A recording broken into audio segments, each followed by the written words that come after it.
অপপ্রচার বন্ধে সচেতনতামূলক কর্মসূচি নেবে সরকার।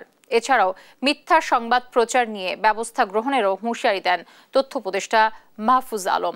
রোববার আইন মন্ত্রণালয়ের সভাকক্ষে আয়োজিত এক ব্রিফিংয়ে একথা জানান তিনি। তথ্য উপদেষ্টা বলেন, মিথ্যা সংবাদ প্রচার প্রতিরোধে শিগগিরই অংশীজনদের সঙ্গে বৈঠক করে ব্যবস্থা নেওয়া হবে। এছাড়া মব জাস্টিস পরিস্থিতি সৃষ্টি হলে, থানা ঘেরাও কর্মসূচি হলে, ডাকাতি হলে তাৎক্ষণিকভাবে দ্রুত ব্যবস্থা নেওয়া হবে বলেও আশ্বস্ত করেন তথ্য উপদেষ্টা।